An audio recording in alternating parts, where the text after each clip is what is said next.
কারণ এই বিষয়ে সংসারে যে ধন তার ছিল সেই ধনে ধনী হওয়া যায় না। তাই সুমতি যখন তাকে লুটার কম্বলটা দিয়েছে, ওই লুটার কম্বলটা নিয়ে জন্মভূমিকে প্রণাম করে জন্মের মতো চললেন সে বৃন্দাবনের পথে। বৃন্দাবনের পথে গিয়া হা কৃষ্ণ প্রাণ কৃষ্ণ বলে কাঁদে। হঠাৎ করে একদিন রামানন্দ গোস্বামীর সঙ্গে দেখা, স্বামীদের চরণে প্রণাম করলেন। প্রণাম হয়েছে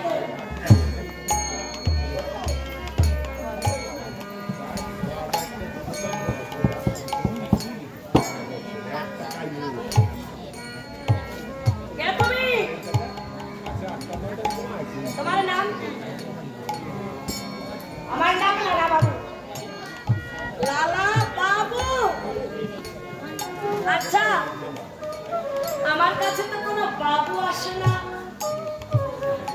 আচ্ছা, তোমার নামটা কি বলো তো? বলছি তো আমার নাম লালা। তুমি কি জন্য এসেছো আমার কাছে? আমি দীক্ষা নিতে চাই। আচ্ছা, দীক্ষা। আচ্ছা, দীক্ষা নিতে হলে বৃন্দাবনে আসলে সব কিছু ত্যাগ করে বৃন্দাবনে আসতে হয়।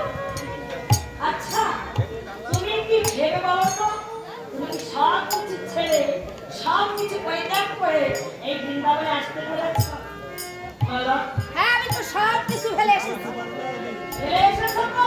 সব কিছু বিষয় বাসনা যা কিছু ছিল আমার জমিদারি সব ফেলে এসেছি। জমিদারি বিষয় বাসনা সব ফেলে এসেছ? লালা, যদি সবই তুমি ছেড়ে আসতে পেরেছ, তাহলে বাবুটুকু তুমি ফেলে আসতে পারনি? বাবুটুকু তুমি সঙ্গে নিয়ে এসেছো কেন? কোনো লালা বাবুকে তো আমি দীক্ষা দেব না, তাই না? তাহলে আমার কি নাম বলতে হবে? তুমি ভেবে দেখো কি নাম বলতে হবে। আমি জানি না, আমি দীক্ষা দেব না। কেননা দীক্ষা নিতে হলে, বৃন্দাবনে আসতে হলে সব কিছু, জীবনের সব কিছু পরিত্যাগ করে বৃন্দাবনে আসতে হয়। জন্মের মতো তার হতে হয়।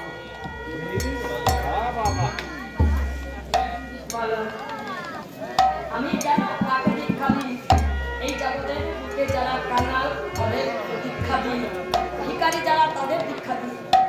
বলতে হবে কি লালা, ভিখারি লালা, কাঙাল লালা। ঠিক আছে গুরুদেব, আজ থেকে কেউ যদি নাম জিজ্ঞাসা করে তাহলে আমি আমার নাম বলবো, আমার নাম ভিখারি লালা। কিন্তু ভিখারি লালা বললেই তোমায় দীক্ষা দেবে? হ্যাঁ, দীক্ষা দেব। তবে একটা কথা, তোমাকে একা আমি দীক্ষা দেব না।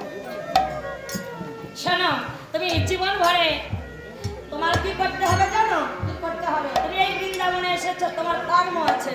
তোমাকে দেখবো, ঠিক মতো পরীক্ষা করবো, যাচাই করে নেব যে তুমি সব কিছু পরিত্যাগ করে তোমার জীবনে মান অভিমান অহংকার এগুলো তুমি ত্যাগ করতে পেরেছো কি পারোনি, এটা আমি দেখবো। তোমার কর্ম কি জানো? সারাদিন তুমি ভিক্ষা করবে আর সবার কাছে ভিক্ষা করে আমার কাছে আসবে। ভিক্ষা করে আমি করবো কি গুরুদেব? ভিক্ষা করে কি করবে জানো? ভিক্ষা করবে, গোবিন্দের নাম বলে থাকবে, ভিক্ষা করে সারাদিন যা হবে তাই রন্ধন করে গোবিন্দ সেবা দেবে, অবশিষ্ট যা থাকবে তাই নিজের সেবা করবে। এটাই তোমার কর্ম। যাও, সবার কাছ থেকে ভিক্ষা করে এসো। আমার তো ভিক্ষার ছুরি নাই, তাহলে তোমার নিজের হাতে একটা ভিক্ষার ছুরি দাও।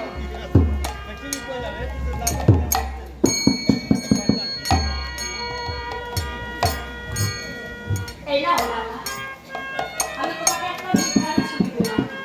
দেখো, গরিব ধনী কাঙাল দুঃখী দরিদ্র সবার কাছ থেকে তুমি ভিক্ষা করে আসবে।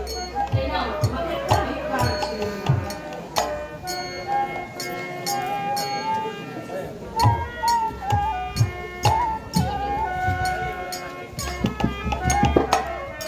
ভিক্ষার ছুরি কাজে নিয়ে লালা, ধনী দরিদ্র গরিব দুঃখী কাঙাল যারা আছে সবার ঘরে ঘরে ভিক্ষা করে। 6 মাস তাকে ভিক্ষা করতে হবে। যে ছিল জমিদার, আজকে তাকে ভিক্ষার ছুরি কাঁধে দিতে হলো। দৈনতা স্বীকার না করলে ভগবানের কৃপা লাভ করা যায় না। এই জন্য ভিক্ষার ছুরি কাঁধে, কৃষ্ণ নামে ভিক্ষার ছুরি। লালাকে 6 মাস ভিক্ষা করতে হবে। তবে গুরুদেব বলেছে ভিক্ষা করে যা কিছু পাবে তাই দিয়ে তুমি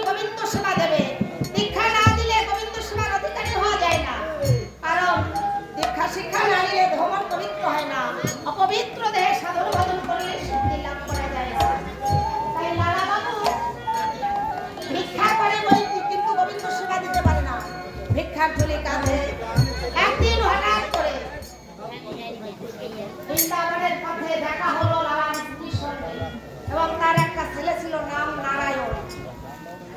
ওই ছেলের সঙ্গে স্ত্রীর সঙ্গে বৃন্দাবনে দেখা হলো। নারায়ণ ডেকে বললেন, বাবা তুমি ঘরে চলো।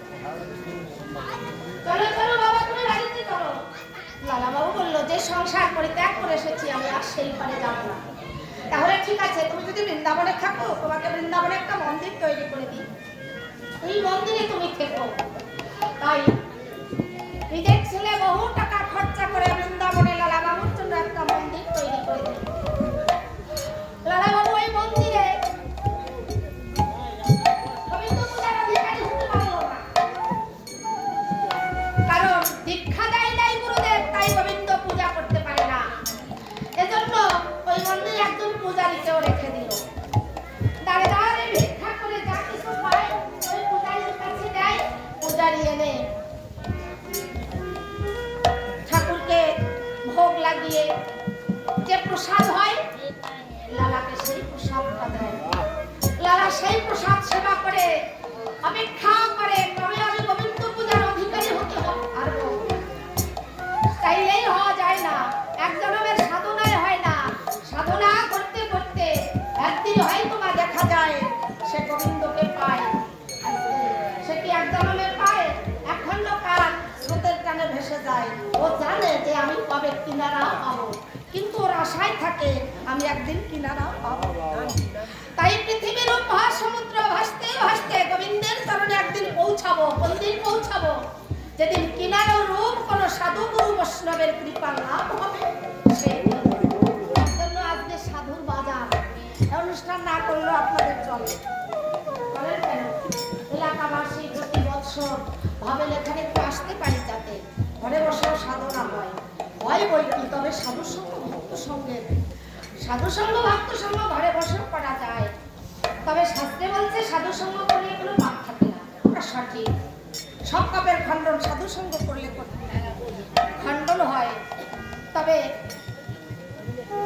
একটা কথা আমাদের স্বীকার করতে হবে যে আমরা যে পাপের কাজ করি না, করি প্রতিদিন কিছু কিছু পাপ করি। এই পাপের খণ্ডন কিসে? সাধু সঙ্গ করলে। বলেছে কিসে? আমি বলি নাই, শাস্ত্রে বলছে। কোন শাস্ত্রে?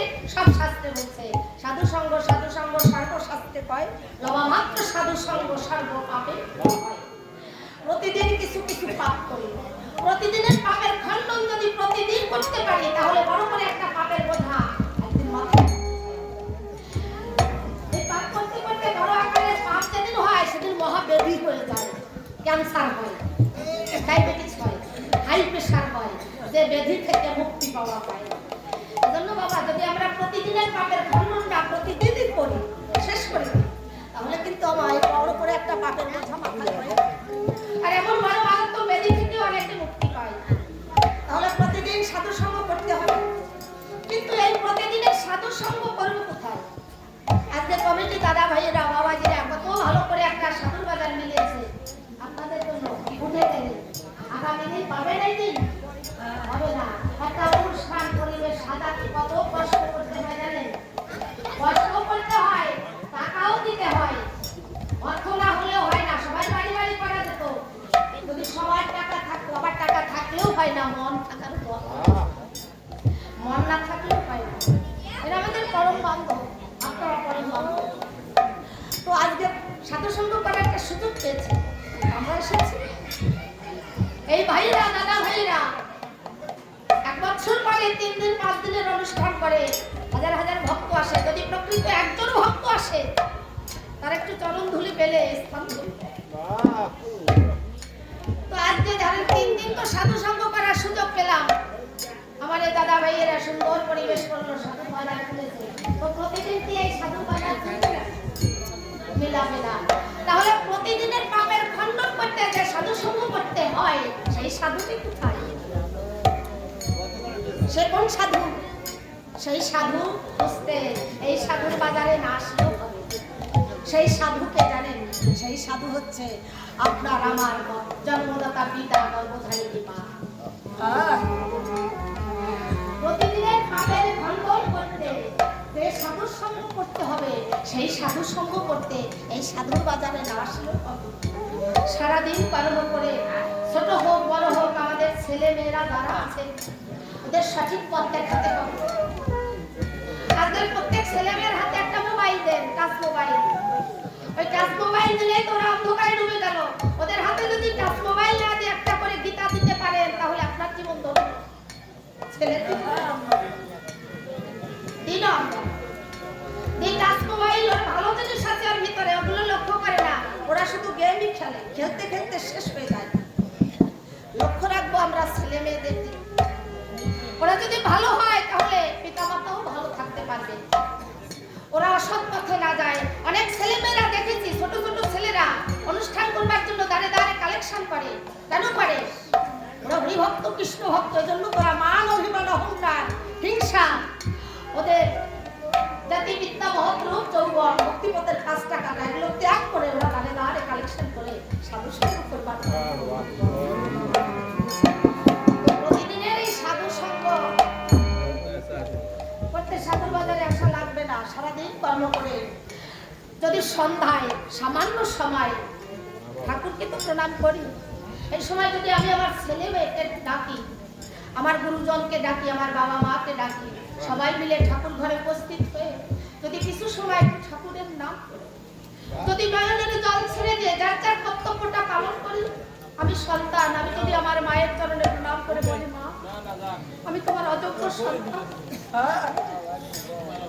যদি বাবার চরণে প্রণাম করে বলি, বাবা আমি তোমার অযোগ্য সন্তান, আমি সারাদিন তোমার পরে কর্তব্যটা পালন করতে পারি না, যদি কোনোদিনও না পারি তবু আমার অন্যায় অপরাধ ক্ষমা করে তোমার চরণে পূজা করি।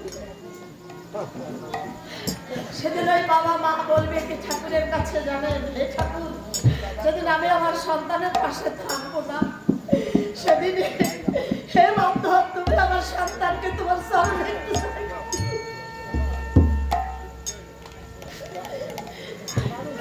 ঠিক তখনই ওইখানে পিতা মাতার সন্তানের মধ্যে যে প্রেম প্রীতি ভালোবাসা যে সঙ্গ হবে, বলুন তো এর যে বড় সাধু সঙ্গ এই পৃথিবীতে আর কোথাও মিলবে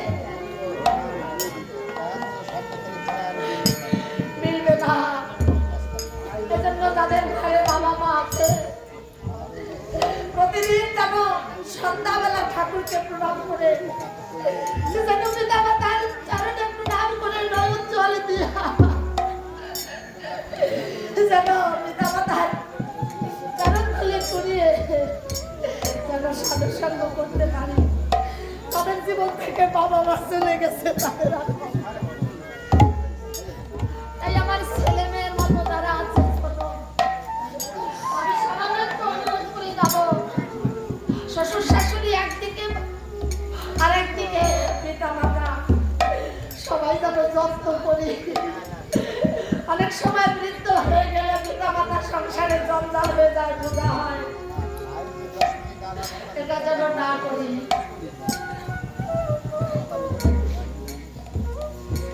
এমন সাধু সঙ্গ জীবনে আর কোনোদিন হবে না। এই সাধু সঙ্গ করবেন, অনুরোধ করবো, আদেশ করবো না, কারণ আদেশ করবার মতো আমার সামর্থ্য আমি করতে পারি না। হয়তো বা শেষের দিনে দেখা যাবে আমার হিসাবের খাতাটায় হয়তো বা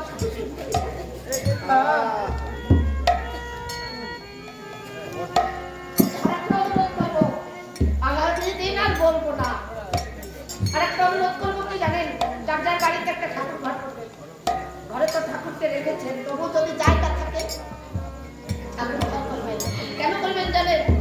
আমি আপনি যে বাড়িতে বসত করি, যে ঘরে বসত করি, ওই ঘরের মালিক কিন্তু বাড়ি বাড়ি পরিবর্তন হয়। আপনার যদি 5 বিঘা সম্পত্তি থাকে, ওই সম্পত্তির মালিক কতবার পরিবর্তন হবে জানেন? যেমন আমি আমার ঘরের রাজ মালিক, ওই ঘরের মালিক একদিন আমার ঠাকুর দাদা ছিল, ঠাকুর মা ছিল, চলে গেছে, আমার বাবা ছিল, চলে গেছে, ঘরের মালিক আমরাও চলে যাবো, এরপরে আমার ছেলে আসবে, সেও চলে যাবে, তাহলে কতবার পরিবর্তন ঘটলো।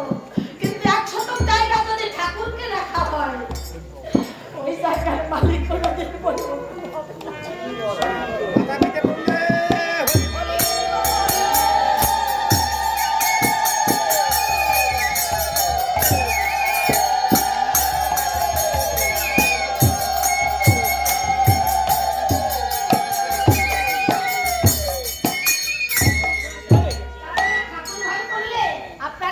একজন হরিভক্ত কৃষ্ণ ভক্ত জন্ম নেবে। কারণ আমার ঠাকুর মনে মনে ভাববে আমাকে তো জায়গা দিয়েছে, তো আমার সেবা করবে কে? অতএব একজন হরিভক্ত কৃষ্ণ ভক্ত হোক। আর এক সংসারে যদি একটা হরিভক্ত কৃষ্ণ ভক্ত হয়, তার চোদ্দ পুরুষ সর্বধাম হয়। জমিদার লালাকে একটা মন্দির করে দিল, পূজা দিতে পারলো না, কারণ দীক্ষা হয় নাই। তাই পূজারীর কাছে ভিক্ষা করে এনে দেয়, পূজারী পূজা করে, যা পায় নৈবেদ্য সাজিয়ে পূজা করার পরে প্রসাদ দেয়, সেবা করে। একদিন দারুণ ঝড় বৃষ্টি শুরু হয়ে গেল। ওই দিন পূজারী প্রসাদ নিয়ে বসে আছে, যেতে পারছে না। আর লালাবাবু একটা গুহার মধ্যে বসে বসে কৃষ্ণ নাম করছে, ভাবছে কবে আমি আমার গোবিন্দ পূজা দেবার অধিকারী হব।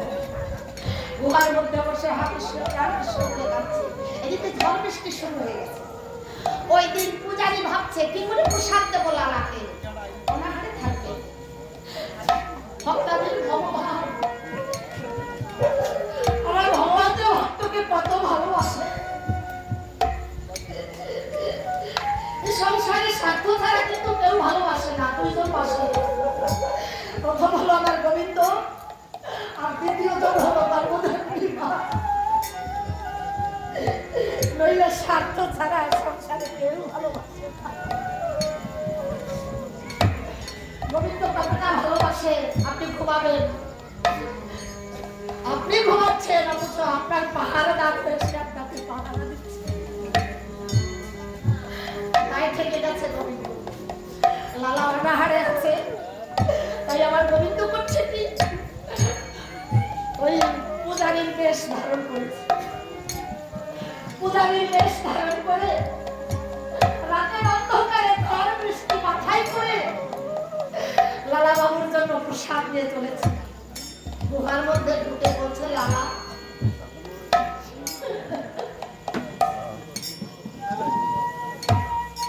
ও লালা। লালা বলছে কে? আমি পূজারী। এত ঝড় বৃষ্টি মাথায় করে এসেছো, তুমি অনাহারে থাকলে আমি কি করে থাকি? ভক্তি নদীর ভগবান যার জন্য লালা বাবু সব পরিত্যাগ করে এসেছে। আজ নিজেই প্রসাদ হাতে নিয়ে বলছো লালা,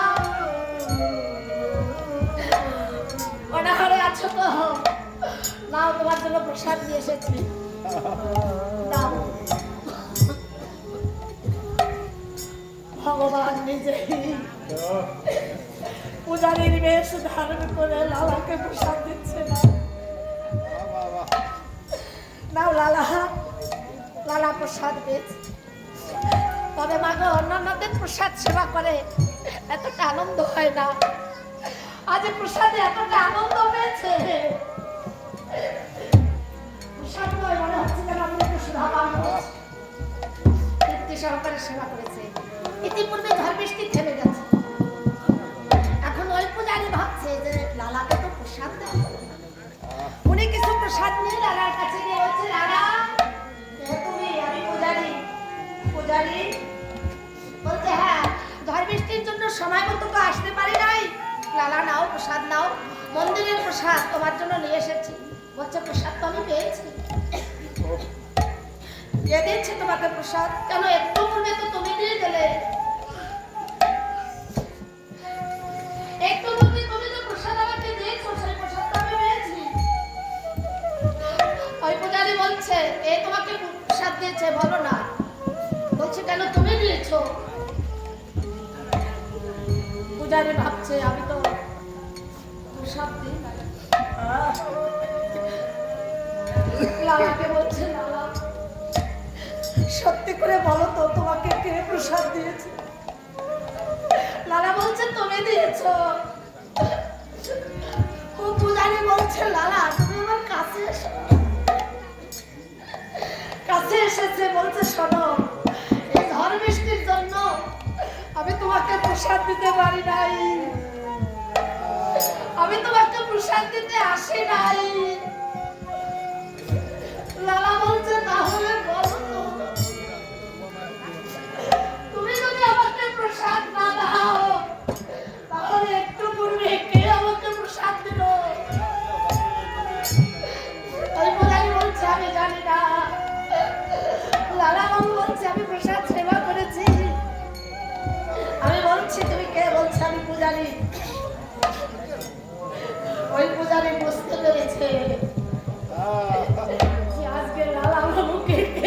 শ্বাস নিচ্ছে।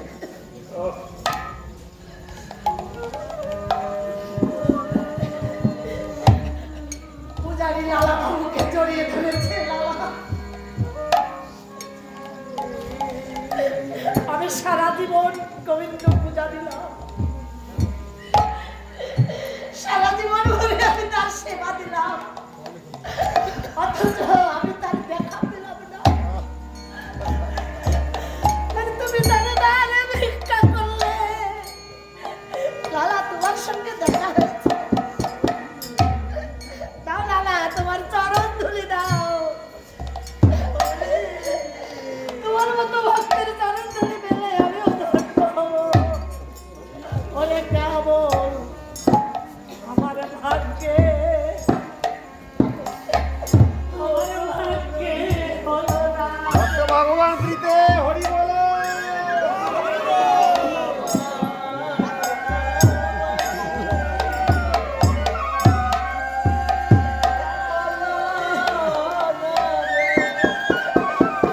অনেক কেমন আমার ভাগ্যে, আমার ভাগ্যে হলো না। কেমন আমার ভাগ্যে হলো না। কেননা আমি যে বহু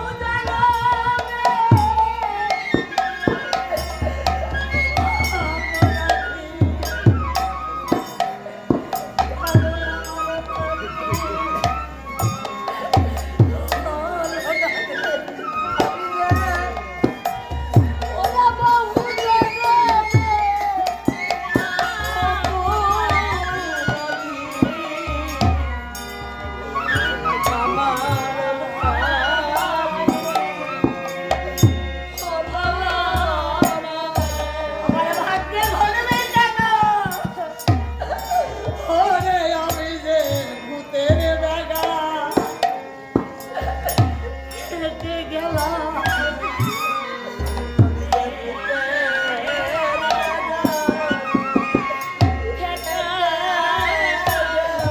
আমি একদিন তাকে ডাকার মতো না না না না, আমি ভূতের বেগা হেঁটে গেলাম। ওরে ডাকার মতো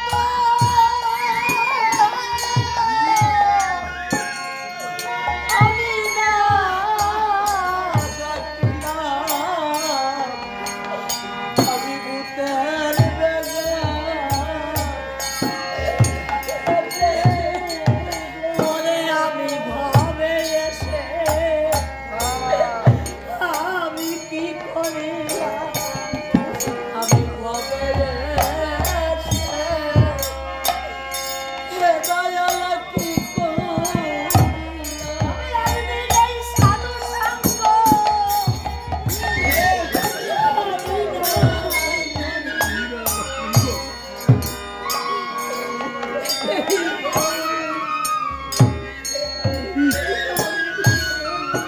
ওরা জীবনে সাধু সঙ্গ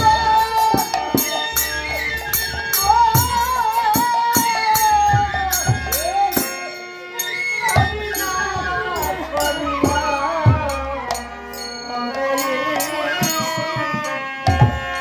আমি কি করলাম?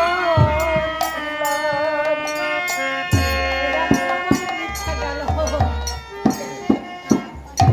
তোমার লালা প্রমাদ হতে না হতে গুরুদেব বুঝতে পেরেছে যে আমার লালার এখন সময় হয়েছে। তাই হঠাৎ করে গুরুদেব এসে বলছে, লালা তোমার সময় হয়েছে, সময় হয়েছে গুরুদেব।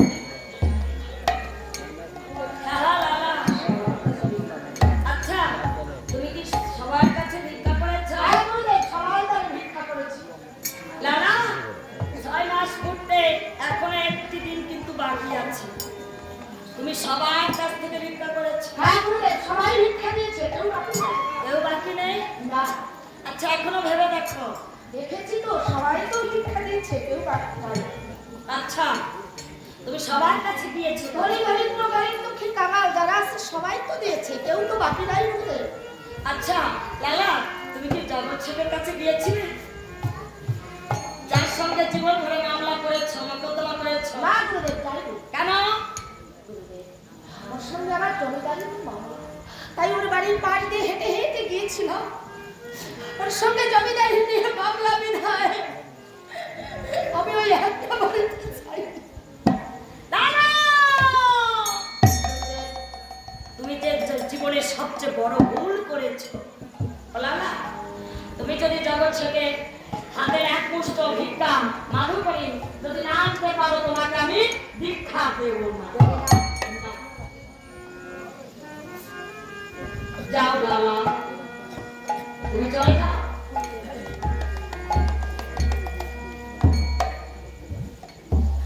তার দাগ থেকে ভিক্ষা না আনলে দেবে না ভিক্ষা? না লালা, আচ্ছা ঠিক আছে, দাঁড়িয়ে তো দাঁড়িয়ে থাকে, তাহলে এক মুষ্টি ভিক্ষা আমি দিয়ে আসবো। না না, ও লালা, হবে না। জগৎ শেখ নিজের হাতে তোমাকে ভিক্ষা দেবে, তবেই তোমাকে আমি দীক্ষা দেব। মনে রেখো কিন্তু। ঘোষণা দিয়েছে যদি কেউ আমার মাথাটা তাকে দিতে পারে হ্যাঁ। উপযুক্ত পুরস্কার দেবে। আমিও ঘোষণা দিয়েছিলাম যদি কেউ জগৎ ছেলের মাথাটা আমার কাছে এনে দিতে পারে আমি তাকে উপযুক্ত পুরস্কার দেবো। আজ তার কাছে আমি ভিক্ষা চাইতে যাবো, দেবে কি সে আমাকে ভিক্ষা? লালা, আমি কিছু জানি না, আমি কিছু শুনতে চাই না। তুমি কিভাবে ভিক্ষা করে আনবে সেটা তুমি জানো। মনে রেখো, তোমার বন্ধুর হাত থেকে এক মুষ্ট ভিক্ষা যদি তুমি পাও, তবেই তোমাকে আমি দীক্ষা দেব। ঠিক আছে গুরুদেব, সবে যখন ত্যাগ করতে পেরেছি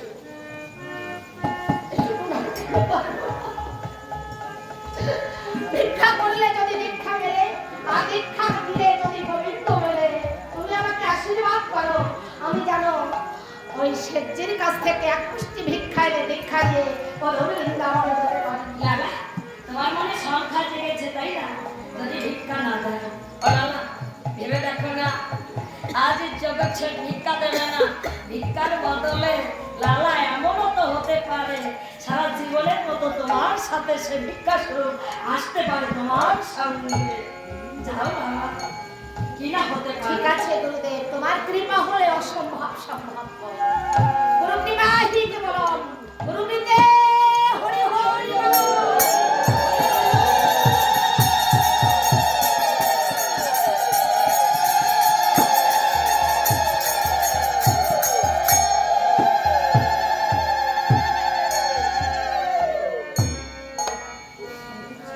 ভিক্ষা ছুঁয়ে কাঁধে দিয়া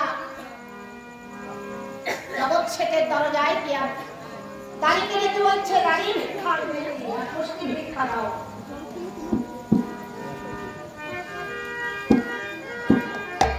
কে?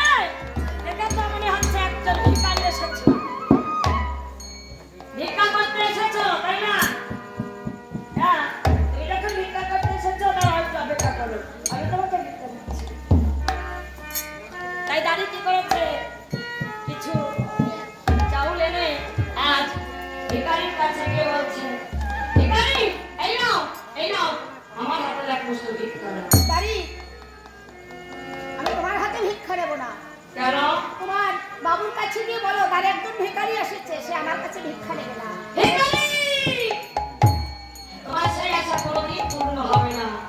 আমাদের বাবু জীবনে কারো কাউকে নিজ হাতে ভিক্ষা দেয় না, আমাকে রেখেছে তারে ভিক্ষা দেওয়ার সে জন্য। কথা আমি জানি, তোমাদেরও বাবু কোনোদিন কাউকে ভিক্ষা দেয় না।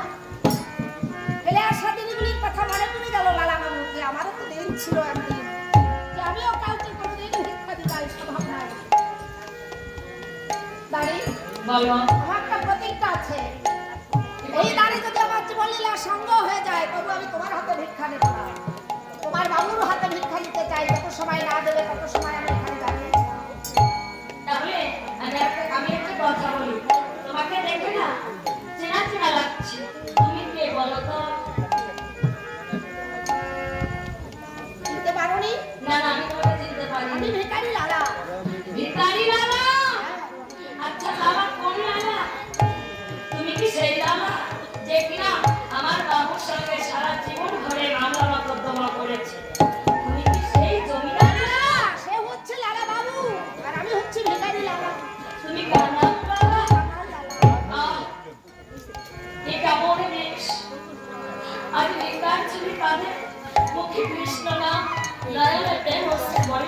করছে। হায় রে, দেখে মনে শান্তি পেলাম, আনন্দ পেলাম। জীবনে তো কোনোদিন কৃষ্ণ ভক্ত দেখি না। যাক, আমার বাবুর কাছে যাই। বাবুর কাছে গিয়ে বললেন যে সেই বাবু, সেই লালা বাবু এসেছে। যাক, বাবা! ও বাবু, দাঁড়িয়ে একটা ভিখারি এসেছে। দাঁড়ি বলো। তারে যদি ভিখারি এসে থাকে, ভিখারিকে ভিক্ষা দাও। ও বাবু, আমি ভিক্ষা দিতে চেয়েছিলাম, সে তো নিল না আমার হাতে। সে কি বলেছে জানো? কি বলেছে? সে বলেছে তোমার হাতে এক মুষ্ট ভিক্ষা পেলে নাকি সে তার গুরুর কাছ থেকে দীক্ষা পাবে। লালা, আমার মনে হচ্ছে কি জানো, বলো। ও ভিখারি মনে হয় সামান্য ভিখারি। হ্যাঁ, কেন জানো? বলো। ভিখারি মনে মনে চিন্তা করেছে, শেঠজির হাত থেকে যদি ভিক্ষা নিই, শেঠজি আমাকে অনেক কিছু ভিক্ষা দেবে, তাই তোমার হাতে ভিক্ষা নেবে না। বাবু, আরো একটা কথা জানো? বলো না দাঁড়ি। অনেকবার বলেছি যে তুমি আমার হাত থেকে ভিক্ষা নাও, নিল না। আরো কি বললো জানো? তার কি পরিচয় দিল? কি কে পরিচয়? এসেছে জানো? বলো। সেই লালা বাবু এসেছে। দাঁড়ি, আমি বিশ্বাস করি না। বিশ্বাস করো না? না না দাঁড়ি, কেন জানো? বলো। লালা বাবু কেন আমার কাছে ভিক্ষা চাইতে আসবে? সারা জনম ভরে দুজনে মামলা করেছি, লালাও জীবনে আমাকে ঠকাতে পারিনি, আর আমিও তাকে ঠকাতে পারিনি। সে কেন ভিক্ষা চাইতে আসবে? বাবা, সে কি বলেছে জানো? জীবন ভরে তো মামলা করেছে, মকদ্দমা করেছে, কত যুদ্ধ করেছে। কি বলেছে জানো? জীবন ভরে মামলা করেছি, আজ আর মামলা নয়। সে আরো কি বলেছে জানো? আজ না, আমি নিজের কাছে ঠকে গিয়েছি মামলা করতে করতে এই জীবনের সঙ্গে। তাই কি করে বলেছে জানো? সে তোমার হাতে এক পুষ্ট বাবু, সে আজ রাজবিষ্ণু, সে বাবু নয়, সে আজ তোমার মায়ের কাকার বেশে এসেছে। একবার চলো বাবু, একবার তুমি রক্ষা করবে। চলো বাবু। দাঁড়ি, বলো। সত্যি লালা বাবু এসেছে? হ্যাঁ, সে কাকার বেশ। বলে হতেও পারে। মামলা করতে করতে টাকা পয়সা অর্থ সম্পদ যা কিছু ছিল মনে হয় সব শেষ হয়ে গেছে, এখন আমার কাছে ভিক্ষা চাইতে এসেছে। আচ্ছা লালা বাবু যদি হয়, সে আমার কাছে যা চাইবে তাই দেবে, দিয়ে তাকে বলবে সে যেন পুনরায় আবার আমার সঙ্গে মামলা করে। না, সে আর কোনোদিন মামলা করবে না, আমি বলেছি বাবু। বলেছো? হ্যাঁ, আর কোনোদিন মামলা করবে না। দাঁড়ি, বলো। তুমি কাঁদছো? হ্যাঁ, কাঁদছি কেন জানো? বলো না দাঁড়ি। ও বাবু, তুমিও যদি সেই বেশ দেখো, তুমিও চোখের জল রাখতে পারবে না। হায়, এমন দেশ, হরি বলা পাখি, কৃষ্ণ বলা পাখি, এমন গল্প আমি জীবনে দেখি না। আধুনিক কাঞ্চলি নয়নে প্রেমস্ত, মুখে শুভ কৃষ্ণ নামের গরি। বাবু, একটিবার চলো না, আমি যে আর সইতে পারছি না। কেঁদো না দাঁড়ি। লালা বাবু এসেছে বেকার ছুরি কাঁদে, হ্যাঁ, টাকা পয়সা ধন সম্পদের জন্য আসেনি। না না, সে আর কিছু চায় না। তাহলে আমাকে দেখাতে পারবে? হ্যাঁ, দেখাতে পারবো। একটিবার চলো। ভালো দাঁড়ি।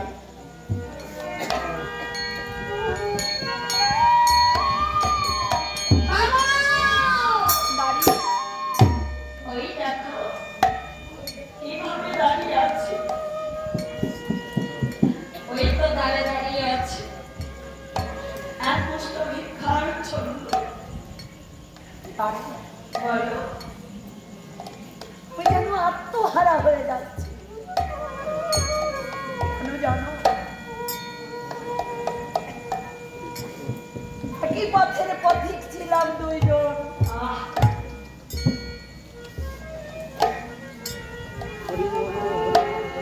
সারা জনম পরে মামলা করেছি।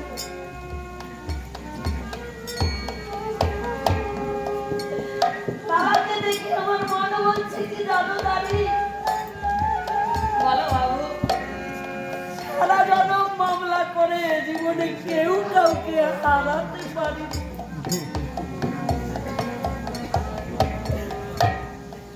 আজ লালাকে দেখে আমার মনে বলছে কি জানো? বলো বাবু। লালা বুঝি আজ আমাকে জন্মের মতো টকাতে এসেছে।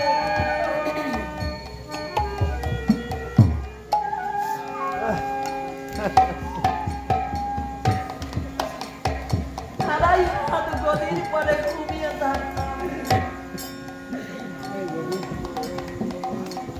লালা আড়াই হাত গদির পরে ঘুমিয়ে থাকতো।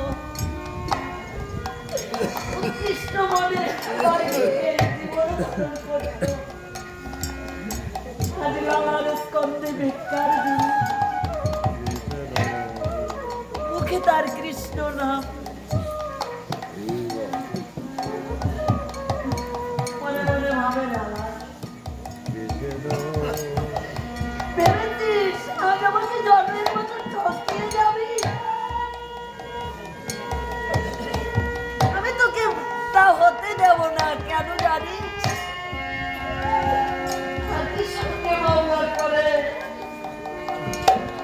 মামলা করতে করতে হিসাব করে দেখি হিসাবের খাতায় শুধু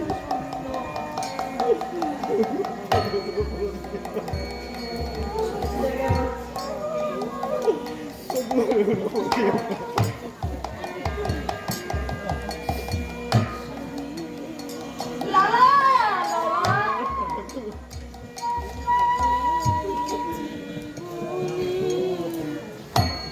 পাতায় পাতায় যা লেখা স্বপ্ন আমাকে চিনতে পারে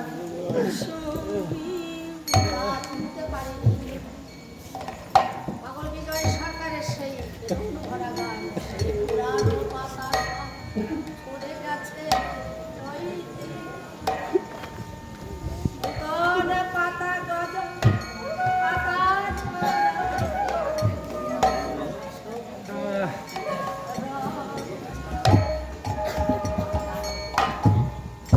সে পুরানো দিনের কথা আর মনে আছে।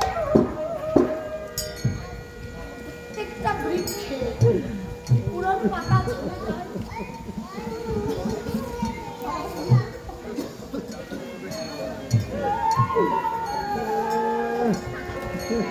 আমার জীবনে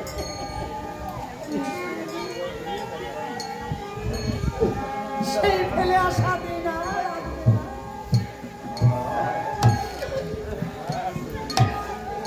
তাই তোমার বড়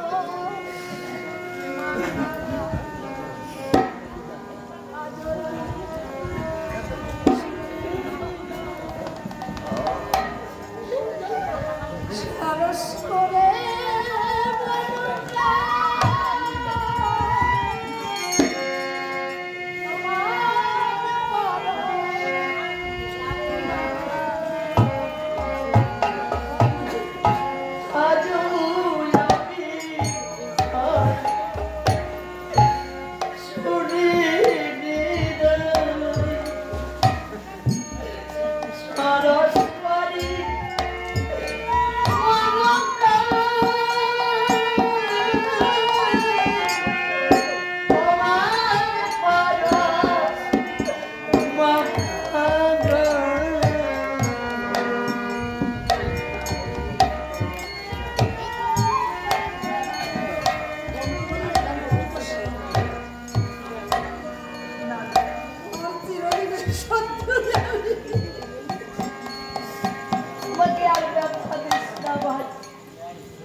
তুই যদি আমাকে শত্রু মনে করে থাকিস, কিন্তু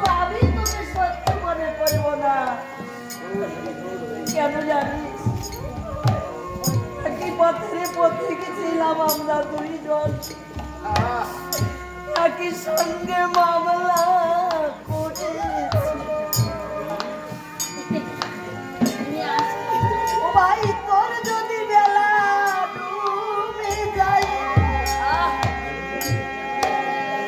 একটিবার আমার দিকে তাকিয়ে দেখ, আমার কি জীবন বেলা বসে আছে।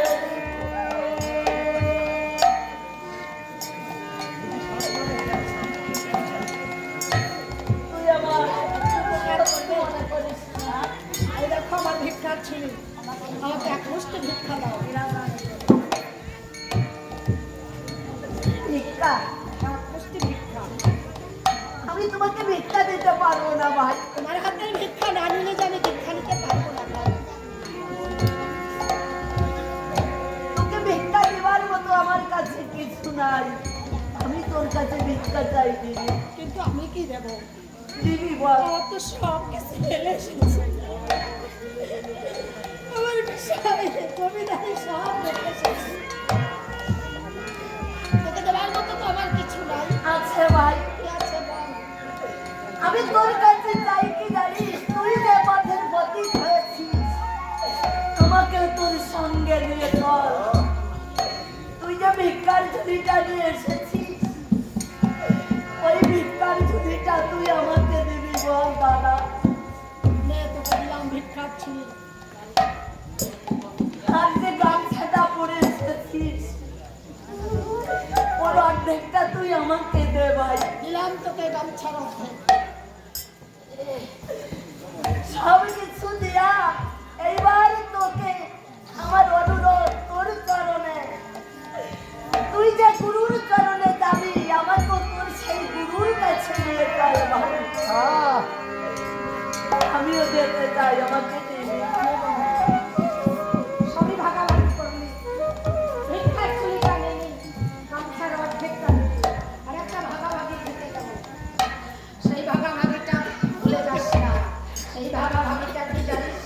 বল না ভাই। ভাই বললি আবার? কেন বলবো না? ঠিক আছে, ভাই বলে যখন দেখেছি শাস্ত্রতে ভাই ছিলাম শত্রু, হলাম বন্ধু, এখন হলাম ভাই। তাই ভাই কখনো ভাইকে তো ঠকায় না। তবে একটা ভাগাভাগি করে নিস। শুনেছি এই পৃথিবীতে আসার সিরিয়াল আছে, যাওয়ার সিরিয়াল নাই। এই কে আগে যাবে আর কে পরে যাবে তা তো জানি না। তাই যদি আমার জীবন প্রদীপটা নিভে যায়, তুই যদি আগের খেয়ে চলে যাস, ভগবানের কামদারি যে তার কাছে বলিস আমার একটা সর্বহারা ভাইকে ফেলে এসেছি। যেদিন সব হারিয়ে তোমার ভবনদীর কিনারায় গিয়ে দাঁড়াবে, হে গোবিন্দ, সেদিন তুমি হাত ধরে পার করে দিও। দাদা, আরে তোর আগে আমি যদি চলে যাই, তোর কাছে আমার দাবি, যদি তোর কৃষ্ণর সঙ্গে দেখা হয়, আমার কথাটা একটু তার কাছে বলিস। জয় গোবিন্দে হরি বল।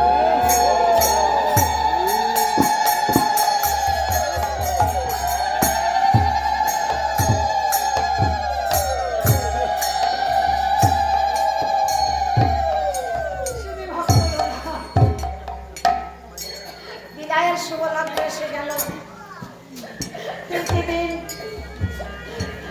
সারাদিন পরে যখন সন্ধ্যা হয়, তখন ভাবি কখন 1:30 বাজবে, 9টা বাজবে, কখন প্রাণ প্রিয় ভক্তদের চরণ ধুলি পাওয়ার সুযোগ পাবো, একটু কৃষ্ণ কথা বলে নয়নের জল ফেলে একটু হস্তসাধ্য করতে পারবো। আমার দিন হয়ে সন্ধ্যার পরে আপনাদের সঙ্গে দেখা হয়। বড় হয়ে গেলে আমরা চলে যাব, পরে থাকবে আপনিরা, আপনারা থাকবে, নাশায় কমে যাবে, কমে হইতে নামবে। কিন্তু ভাই এই দিনটি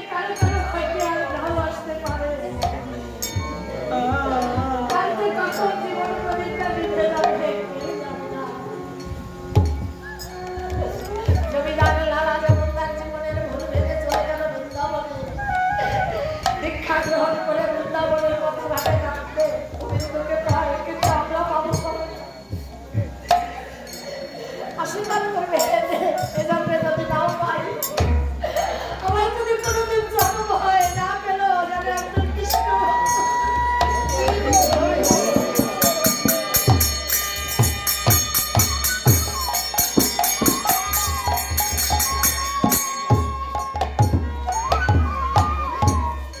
আপনার সঙ্গে কোনোদিন দেখা হয় নাই, তবু 3 দিনের ভালোবাসা। আপনাদের মুখের দিকে তাকালে মনে হয় আপনার নামে কত জন্মের আপন। কথাটা কেন বলছি জানেন মা? কিছু টাকার জন্য আসি তো, ওই টাকাগুলো সবাই ভাগাভাগি করে নিয়ে যায়। তখন ভাবি নিজের কি রইল, তখন একটা জিনিস ভাবি সব কিছু নিয়ে যেতে পারলো, কিন্তু আমি যদি জীবনে কোনো ভক্তের চরণ ধুলি ঘোরাতে পারি, আমার এই চরণ ধুলিটুকু হয়তো বা শেষের দিনে সম্বল হবে। আপনারা 7 জন্মের বান্ধব হয়, দাদা ভাই ফোন করে বলছে দিদি 13, 14, 15 তারিখ কীর্তন আসতে পারেন। আমি বলছিলাম দাদা ভাই আমাদের এলাকায় অনেক কাজ, অনেক কাজ আসতে পারে না দাদা ভাই।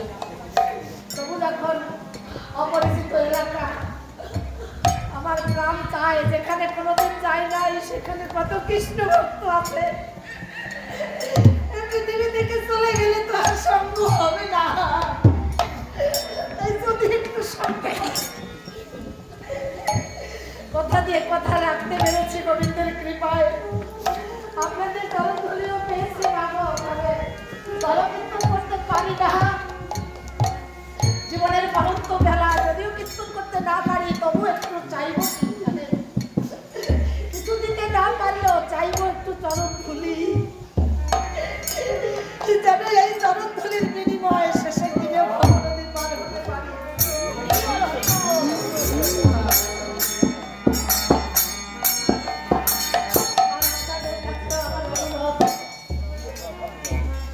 যে কয়েকটা দিন আপনারা বেঁচে আছেন, সবাই মিলে সবাই আছেন, আপনারা সবার কাছে অনুরোধ, সবাই মনের মান অভিমান অহংকার সব ত্যাগ করে যেন সবাই এক হাতে হাত মিলিয়ে অনুষ্ঠানটা শুধু আজ না, অনুষ্ঠানটা যেন প্রতি বছর এমনিভাবে করতে পারে। এই ভক্তের জগৎ করে যেন সে ভগবতী পার হতে